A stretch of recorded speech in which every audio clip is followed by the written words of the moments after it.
Welcome to the dynamics of everyday life, where we demystify some tricky concepts and get to know ourselves a little bit better.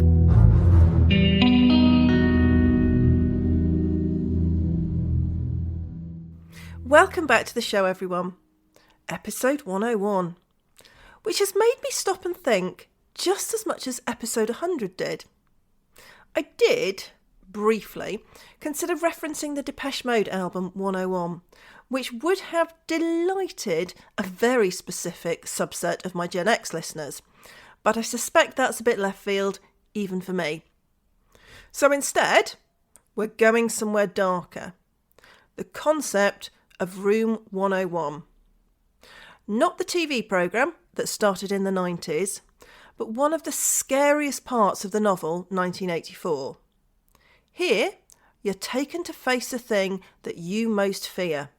Now, this isn't something generic, not public speaking or spiders. That wouldn't work for me, because I'm actually fine with both of these. But it's something personal. It's tailored to you. It's intimate. And it is the thing that will undo you. Do we have literal torture chambers in everyday life? Well, that is a whole other podcast, and one that would make me lose my Apple Clean rating. For most of us, I think it's a no. But a psychological one? Yes, that is something that most of us can identify with. We just don't call it that. So, what is Room 101?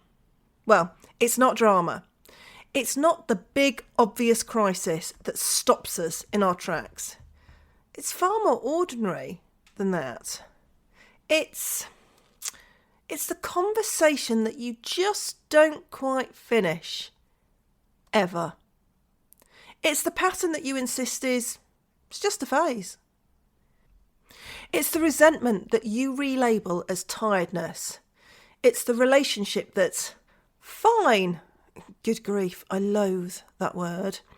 But it's thin.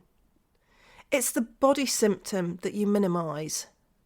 The job that you know isn't right for you, but you're being sensible because, the bills need paying and all that. The friendship that drains you, but you tell yourself that you're just busy and carrying too much. And here's the uncomfortable bit. Honestly, I don't think we're afraid of the truth. I think we're afraid of what the truth will require.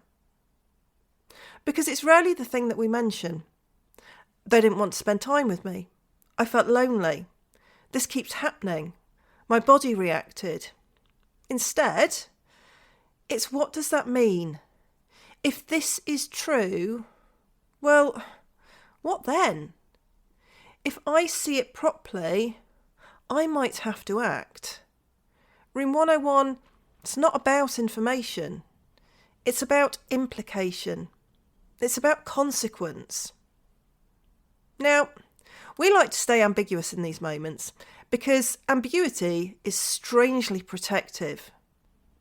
Maybe isn't quite so harsh, and it gives us hope. Maybe it's stress. Maybe it's just a phase. Maybe I'm overreacting. Maybe I need to try harder. Maybe next month will be different. And my personal favourite, maybe this time I'll be lucky. This allows us to stay hopeful, patient, reasonable, the good one, and keep us in the maybe zone. Once something becomes solid, once you confirm what you already half know, then ambiguity collapses. And when ambiguity collapses, you lose the comfort of maybe. And the psyche at this point? Well, it thinks, okay then, what's the action that I need to take? And this is where it gets scary for us, because it could mean a boundary, a difficult conversation, staring grief in the face, a shift in identity, letting go of a fantasy, admitting you want more, or accepting that something isn't coming. That is the terror. Not the truth itself, it's what comes after it. Now, Along with a lot of other defences, we tend to think that avoidance is weakness. It really isn't. Defences are intelligent and we need them to function. You won't ever hear me talk about getting rid of defensive behaviour as a standard response. Intellectualising, minimising, busyness, overfunctioning, somatising, deciding now isn't the right time, and my own personal favourite, rationalisation.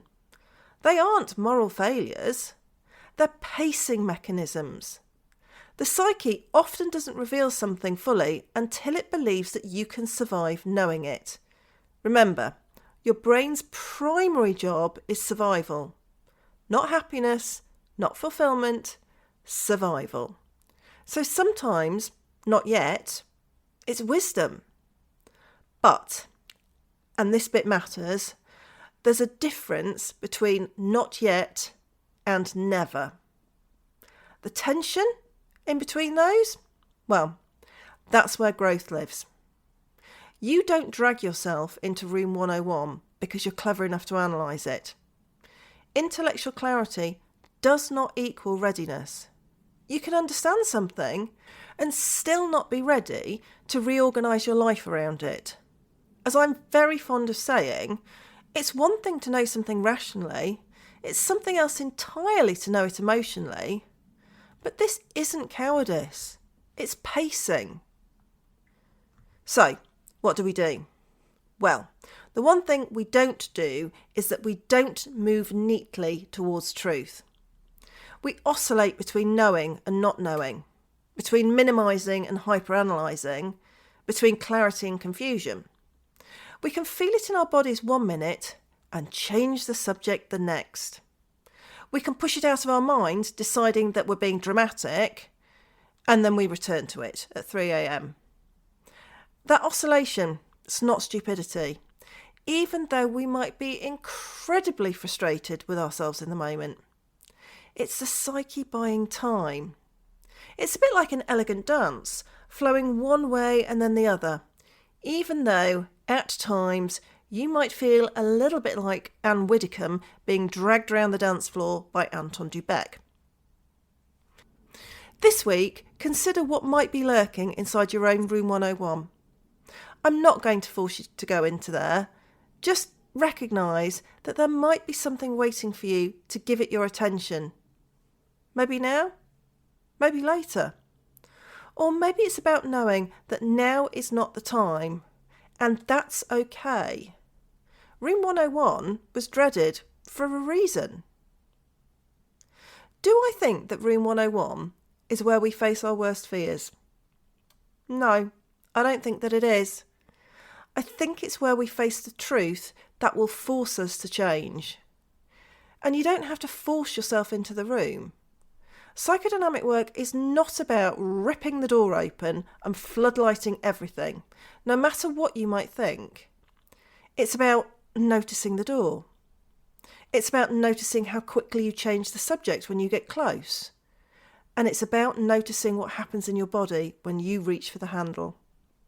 What would it cost you to know? Thanks for listening to this episode of The Dynamics of Everyday Life. Don't forget to subscribe wherever you get your podcasts. As well as producing this podcast, The Dynamics of Everyday Life has lots more psychodynamic fun going on, and you can find out more at dynamicsofeveryday.life.